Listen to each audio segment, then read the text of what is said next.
Good morning, Facebookers. Wanted to talk to you a little bit this morning about the clerks of the court and the difference between legal and lawful. All right, and we're always evolving and growing, and we're learning from each other. And a lot of my constituents and friends and family are doing different things, trying different things. And I always encourage you guys to share these videos because I don't know everything there is to know. I don't proclaim to know everything there is to know. And I want to assure you that I am growing just the same as you. Every day I learn something new through my trials, errors, and tribulations. All right. And I see I got somebody from Utah. Good to see you. So I wanted to just kind of give you a brief on the clerk of the court's job. Okay, their only duty is to receive a record and create a docket number. They are not authorized to make legal determinations, ladies and gentlemen. So if a clerk of the court is stifling you from receiving a docket number so you can go through and press your claim lawfully, she is in violation of her oath of office. Okay, and I say she because most of the clerk of the courts that I've encountered are, in fact, women. Now, the people that have studied for a long time realize very quickly that the ministerial administrator is so often not the magistrate. The magistrate is actually most often the clerk of the court. And they will tell you, yeah, I'm the magistrate. Well, the problem with this is the fact that she's the clerk of the court, and she is to receive documents, and she is to record them, and she is to issue a docket number so you can address your grievance or your trespass to remove controversy and make sure remedy is had so everybody falls back into honor. Okay, we always do things in good faith with good conscience and for good reason. We don't want to be dishonorable. It is not our objective to be deceiving or manipulative or even spiteful or vengeful, but rather to see that what should be done shall be done. It's really that simple. So when they're asking for things like filing fees, I attribute that to baratry. Now, some of my fellow legal scholars say, now, Derek, it's not really quite baratry because they're not attorneys. They're not taking a fee in the interest of justice. But just the same, they're requiring of you a fee per se for goods and services that haven't been rightfully rendered, and because of that it constitutes either extortion or baratry. All right, because their duties to the American people are to file a docket number, not make legal determinations. You see, I can write a claim on a piece of shit paper if I so desire, and they are required to issue a docket number. Now, later down the road, there may be a ministerial administrator that says, hey, I don't like your form. Well, if I wanted your opinion, I'd peel it from my zipper, and that's a polite way of you know what. So I don't care, because equity sees that it disregards the form and looks at the substance and the intent, ladies and gentlemen. And that is what is so important when trying to create a remedy for a trespass and avoid controversy and remain in honor. So when a man or woman operating as a clerk of the court decides to trespass on your claim, now they are trespassing on your unalienable right to a redress of grievance, to remove controversy and provide remedy. And now they can be charged up for that violation. Your rights are property, and property are rights, and without one, you can't have the other. Although they're not necessarily synonymous, you can't have one without the other, okay? At the end of the day, the agents and agency work for you. They can proclaim all day long they don't. However, if they are derelict in their duty, I implore you to put them back in line. It's real simple to do. All you got to do to get a claim started in a court is simply state that you are bringing forward a claim for a trespass that has caused you harm by way of extortion, by way of barratry, by way of theft of property of I. It's that simple. That's all that needs to be written down in order to establish a docket number to file a court case, to get a docket number, essentially.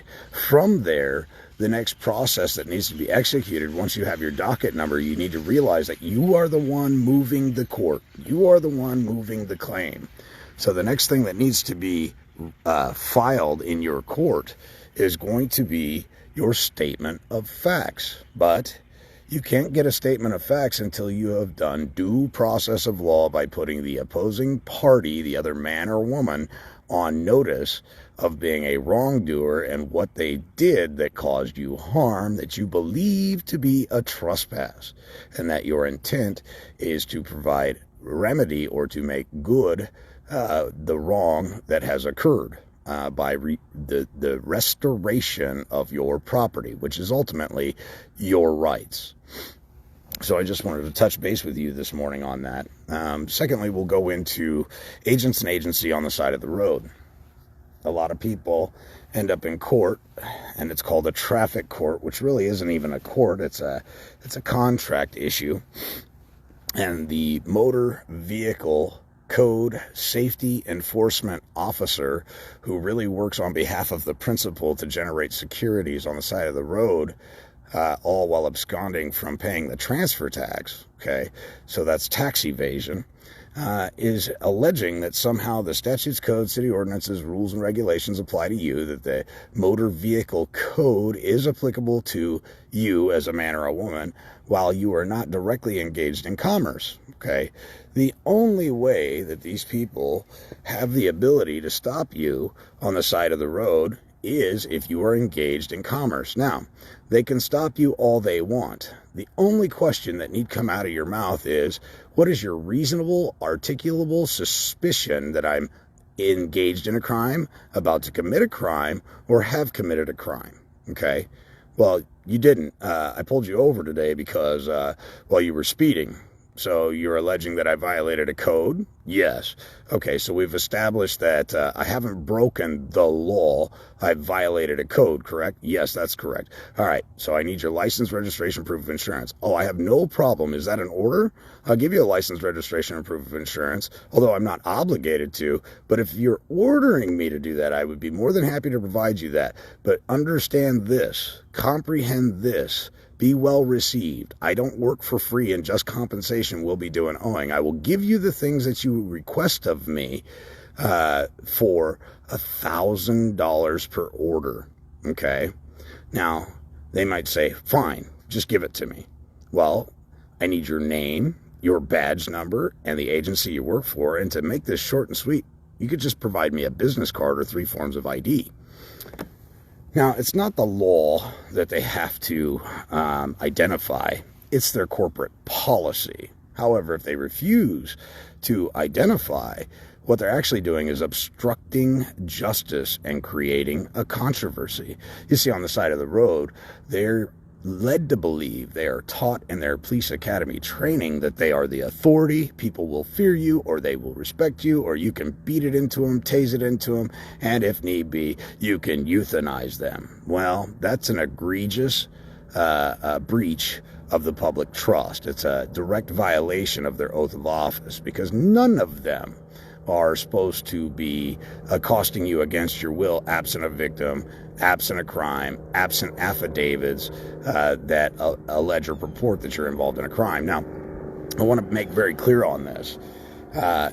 If there's an APB out on an automobile that I am in control of, what I want to stress to you is I have no problem being stopped, saying, hey, there's an APB out on a vehicle that matches this description. We are looking for an offspring that has been taken, and I have no problem complying with that. I'm a lawful man. If you're honestly looking for somebody's offspring, hey, be more than free to go ahead and look around and check it out. There's no offspring in this automobile. I do appreciate your service and have a good day if that's all that you need from me. However, if you're going to escalate it further than that and require something of me, I do not work for free, because involuntary servitude shall not be had. It doesn't mean that it cannot be had.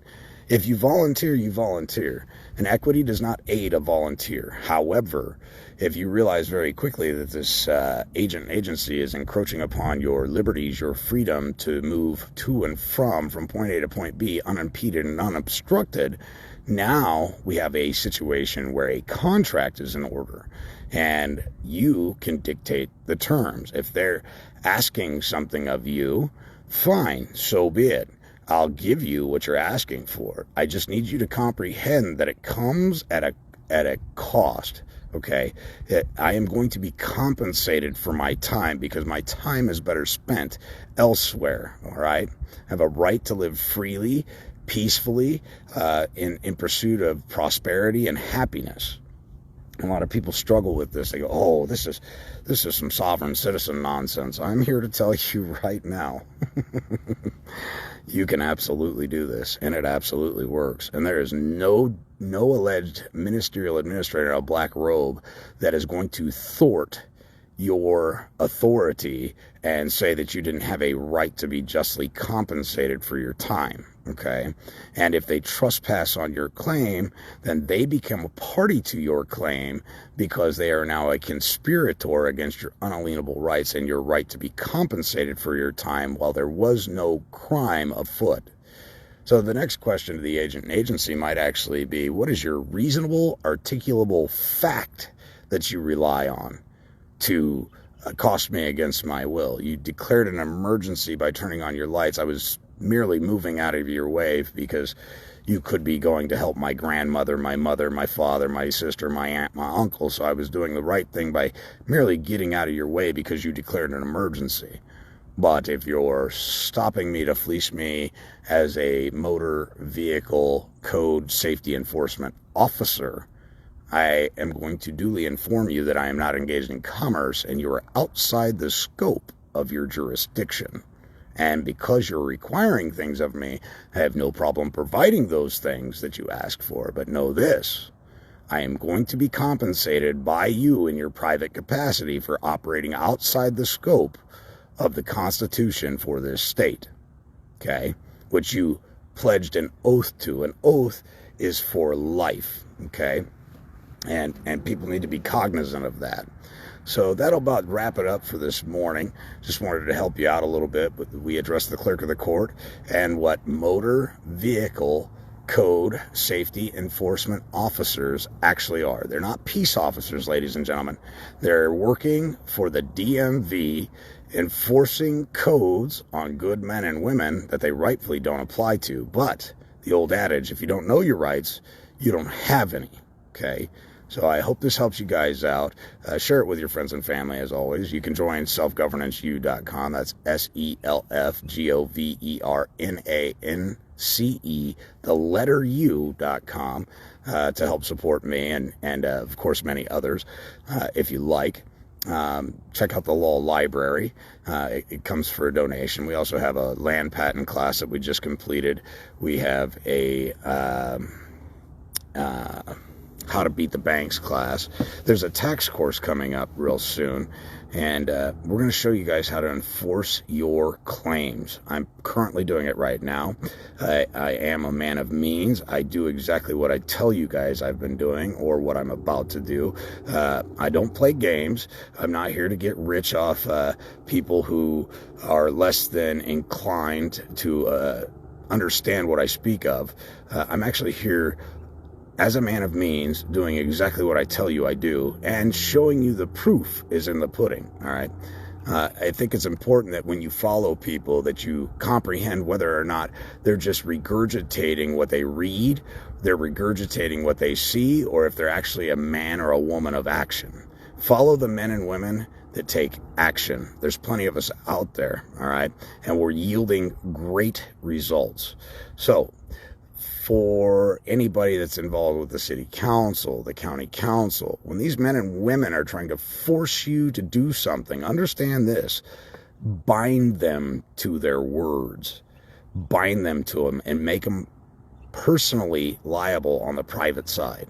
You want me to reside my house? I accept your order to contract, and I'm going to reside that house, but I'm also going to send you a bill for giving me that order because you have no interest in the property of I, period.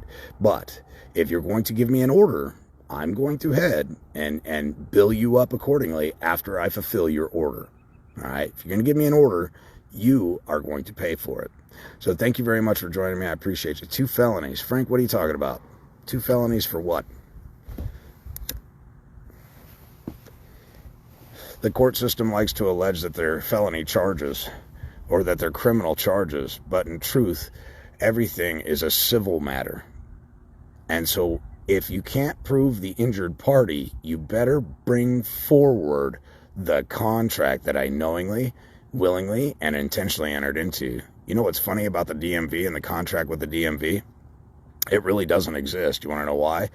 Nobody verified your signature on the contract. There wasn't a notary there to verify or to identify who signed that contract, ladies and gentlemen. This is not me trying to weasel out of anything. This is me making a very poignant point. They need you to admit something. Secondly, the driver's license doesn't belong to I. It belongs to the estate. Okay? I'm a mere beneficiary. People go, oh, well, you receive a benefit from it, so thus it puts you under their jurisdiction. That's cockamamie horseshit, ladies and gentlemen. There are times that I may be involved in a commercial activity. Then again, there are times where I'm not. It's like having a pilot's license and pulling me over on the highway and stating that I was flying. I mean, do they charge up the pilot for speeding under his pilot's license? No, they do not. They charge him up under a driver's license. Well, driver's license implies that he was engaged in commerce. Okay, he wasn't engaged in commerce at the time. He was using his private intellectual property, his private household consumer goods, to go from point A to point B at his leisure, in his pleasure, without hauling passengers or services for hire. Okay? It's important to understand that. Of, by, and for the people. Hence, we benefit. Right. Government was instituted amongst men to protect our property, not to fleece us of it. Okay? So, thanks again for joining me. We'll see you soon. Not mine, but Joy owes Derek, laugh out loud, here in New York, taking action. I don't know that anybody owes me, but I appreciate you guys very much. Thank you for all your support. Deliberate indifferences is a federal crime also. Very well. Well, let's go over some actual crimes, okay? Our public officials so often are involved in crimes, from dereliction of duty, warring against the Constitution, extortion, barratry, breach of the public trust, breach of their oath of office, theft by way of false promise. I want you guys to go look that one up. Honest services fraud. I want you to go look that one up. Let's see, what else can I think of? The unlawful practice, unauthorized practice of law. Many of them are giving legal advice that have no business doing so. They don't hold a bar card. They aren't authorized to make legal determinations. And you would just be astonished how often, once you gain this knowledge, this could make you a very wealthy man or woman in real short order. I'm going to tell you that right now. Ascending of the mind over the last 10, 11 years now, I can tell you now with great confidence, there is no nervousness. There's not an ounce of nervousness in my body when I speak to my public officials. They made a conscious choice to be my servants. Okay, I didn't force them into bondage. I didn't force them into being my servants. They made a conscious choice. So the other thing, when they're denying you due process of law, when they're trying to make legal determinations for you, they are engaged in honest services fraud. They're taking their income under false pretense, and that's where it becomes theft by way of false promise, because they took an oath of office to protect the property of I, and when they abscond from that, they're derelict in their duty, and I can absolutely charge them up for that. It would be interesting to know just how much the securities are worth just in traffic court.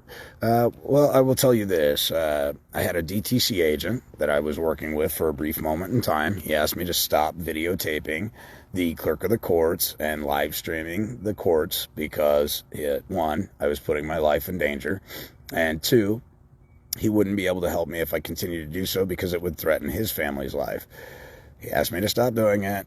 3 days later, I went back in there and I made another video. He called me up immediately and he said, "Why did you do that? I was going to help you. I told you to give me 7 days, 8 days, and I would get back in contact with you. But for the love of God, stop making videos." And I said, "Well, the clerk of the court, I called her and she lied to me." So I went down there and I videotaped her in person to get her response. And he goes, "Because you did that, I am not going to work with you." But something that he told me before we parted ways was that the smallest bond that he had ever seen generated was for a traffic citation, and it was for $2 million. Okay, 2 million credits on account, if you will. And that was before it was securitized. Remember, a bond is anything that matures before 9 months, and a security is anything that matures longer than 9 months. Okay, so that's the difference between a bond and a security. Hey, Derek from Queensland, Australia. How you guys doing down there in Australia? The contract when registered our cars online is an unconscionable contract. Yes, so we can talk briefly about unconscionable contracts. It's clearly in the King James 16:11 Bible. The Heavenly Father has instructed us that the only way out of a binding contract is if that contract is unconscionable. Okay, so basically, the Heavenly Father is saying, if you should make a deal with the devil, so long as it's not morally wrong, so long as it's not unconscionable, you must fulfill that obligation with the devil. Okay, however, if you realize later that you've been dubiously and deviously tricked into that contract, you now have an option of opting out. So in contract law, the same thing applies. There's the 72-hour rule. You enter into a contract. Maybe you were out drinking the night before, and the next morning you're hungover and you made a bad decision. Or maybe you engaged into a contract. You have 72 hours, commercially speaking, to rescind your signature and rescind the contract. There are other methods of coming up out of a contract. Most of the contracts that people enter into are unilateral contracts. Unilateral contract is where there is no meeting of the minds. You are the only one entering into a contract with a dead entity, and because you're the only signator to the contract, you can terminate that contract anytime you see fit. Because why? In contract law, it must be mutually beneficial for all parties involved. All right? So there's a little bit on that. And with that said, ladies and gentlemen, I'm going to terminate this communication. Thanks, as always, for supporting me on selfgovernanceu.com. That's SELFGOVERNANCE, the letter U.com. We'll see you guys soon.